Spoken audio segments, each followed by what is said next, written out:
Hai teman, kembali lagi bersama saya di novel yang berjudul Terpaksa Menikahi Pak Ustadz.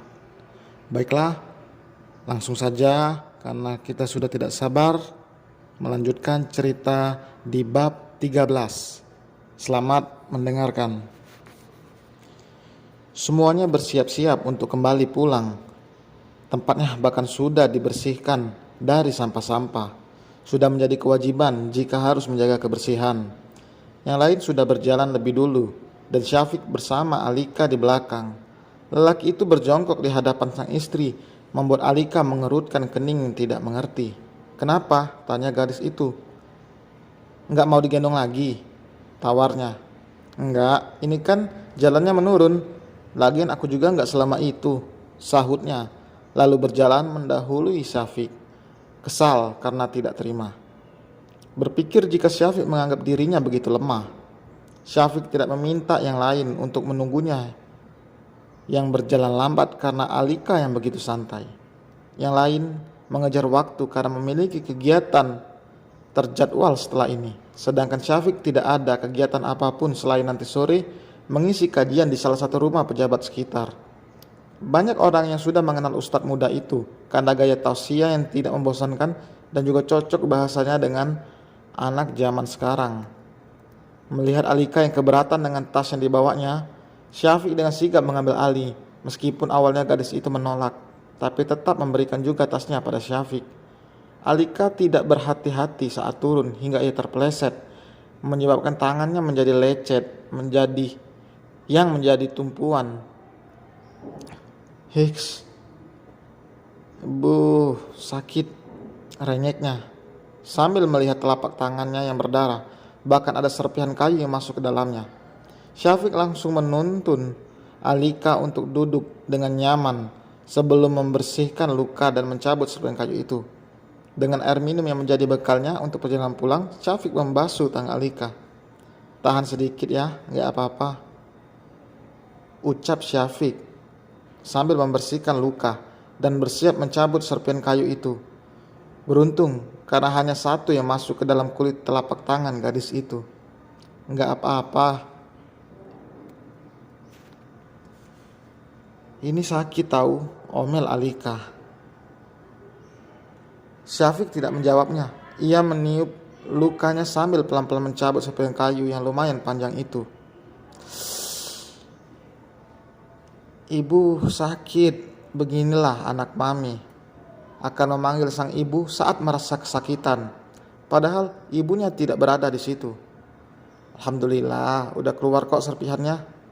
Syafiq menenangkan Alika lalu membalut tangan istrinya dengan perban karena luka lumayan panjang dan masih mengeluarkan darah meskipun tidak banyak. Lelaki itu mengulurkan tangan untuk menggandeng Alika. "Pakai gandengan tangan segala kayak mau nyebrang jalan aja," celetuk Alika. "Jaga-jaga, insya Allah gak jatuh lagi kok. Atau mau digendong?" "Gak usah, yang sakit kan tangan bukan kaki," tolaknya. Dengan bergandengan tangan menuruni puncak gunung yang kemarin didaki, bukanlah tidak romantis? Ya mungkin bagi orang lain seperti itu, tapi Alika menganggap itu adalah hal yang tidak mengenakan. Setelah tadi malam menggigil karena udara dingin yang menusuk tulang, sekarang ia jatuh dan tangannya terluka. Sial banget gue hari ini." Alika berdecak kesal dan itu didengar jelas oleh Syafiq. "Astagfirullah, bicara yang baik. Sayang. Ini lagi manggil sayang melulu." Sampai di rumah, Alika rasanya ingin segera berbaring di atas ranjang. Tadi malam ia tidur nyenyak, mungkin karena berada dalam dekapan Syafiq. Meskipun tidak memakai alas tidur, tapi keberadaan Syafiq seperti mendatangkan kenyamanan. "Mana HP-nya? Kemarin udah janji lo mau balikin HP aku," ucap Alika. "Ya, tapi janji juga cuma buat 1 hari," peringat Syafiq. Iya. Bawelnya ngalahin mama komplek," cibir Alika.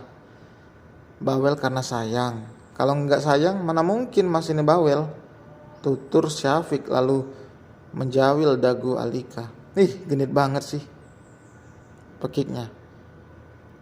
Gini sama istri sendiri kan nggak apa-apa, balasnya. Tapi akunya yang apa-apa. Alika mengambil ponsel dari tangan Syafiq lalu keluar dari kamar menuju ruang tamu dengan menghentakkan kakinya kesal. Berbeda dengan Alika yang bersantai sambil memainkan ponselnya, Syafiq memilih untuk membersihkan diri terlebih dahulu. Ia harus memeriksa beberapa proyek kantornya sebelum nanti mengisi kajian. Orang yang sangat sibuk tapi selalu menyempatkan waktu untuk istrinya, yang bahkan begitu cuek. Beralih pada Alika yang begitu bahagia mendapatkan kembali ponselnya. Ia melihat banyak pesan dan panggilan masuk dari teman-temannya dan juga laki. Ia langsung menekan ikon gagang telepon untuk menelpon laki. Halo? Halo? Alika membeku saat mendengar suara perempuan dari ujung telepon. Ini telepon laki kan? Kamu siapa? Tanya Alika. Maaf mbak, pemilik ponsel ini mengalami kecelakaan bersama 2 teman perempuannya. Mbak bisa datang ke sini untuk mengurus dokumen perawatan. Soalnya kami tidak bisa menghubungi siapapun karena ponsel mereka semua tidak bisa dibuka. Jelas perempuan yang ternyata seorang perawat itu. Di mana tempatnya? Tanya Alika. Rumah sakit Medica Center di Jalan X. Alis Alika berkerut seperti tidak asing dengan nama jalannya. Di kota apa itu? Di Bogor, Mak. Alika langsung berpikir jika laki sudah mengetahui semuanya. Karena tadi ia membaca pesan dari lelaki itu yang mengatakan jika dirinya ada di Bogor untuk mencari keberadaan Alika. Laki mengirimkan pesan setelah ia kembali dari rumah orang tua Syafiq yang didatangi olehnya dan kedua temannya kemarin. Gadis itu langsung berlari ke arah kamar. Syafiq yang berada di kamar mandi tentu kaget mendengar teriakan Alika sambil mengedor-ngedor pintu kamar mandi. Lelaki itu bahkan baru membasahi tubuhnya, belum sempat memakai sabun. Om, ayo antari aku ke rumah sakit, pinta Alika. Kamu sakit? Tanya Syafiq. Lelaki itu keluar hanya mengenakan handuk yang menggantung di pinggangnya. Saat panik pun Alika sempat-sempatnya mengagumi pahatan indah tubuh Syafiq yang terlihat begitu jantan. Hei, kok malam melamun? Tegur Syafiq menyadari Alika. Teman-teman aku kecelakaan, kebetulan mereka lagi ada di Bogor, jelas Alika. Ya udah, tunggu sebentar, Mas pakai baju dulu, ucap Syafiq. Rumah sakit itu berjarak cukup jauh dari kediaman mereka. Saat sampai di sana, benar saja ketiga orang itu terbaring tidak sadarkan diri. Dokter mengatakan jika mereka tidak mengalami luka yang serius, hanya syok saja dengan kecelakaannya. Mobil yang dipakai ringsek parah, tapi beruntung penumpangnya bisa selamat dan tidak mendapatkan luka berat. Syafiq membayar administrasi rumah sakit untuk ketiganya. Meskipun tahu jika laki adalah kekasih Alika, tapi Syafiq tentu masih memiliki hati dan tidak membiarkan orang yang sedang tertimpa musibah begitu saja. Nurma yang sadar lebih awal, ia menceritakan kejadian yang membuat hampir mereka meregang nyawa itu. Perkiraan Nurma laki menyetir mobil dengan keadaan yang tidak fokus pada kecepatan tinggi setelah tahu jika Alika benar-benar sudah menikah. Saat Nurma bercerita, Syafiq sedang tidak ada di ruangan. Lutut Alika lemas. Lemas seketika saat tahu jika kebohongannya terbongkar. Dan kemudian kita lanjutkan di bab berikutnya. Terima kasih yang sudah nonton, sudah membaca, sudah mendengar. Mohon bantuannya bagi yang belum subscribe, mohon di subscribe agar Mimin semangat dan semakin update. Terima kasih.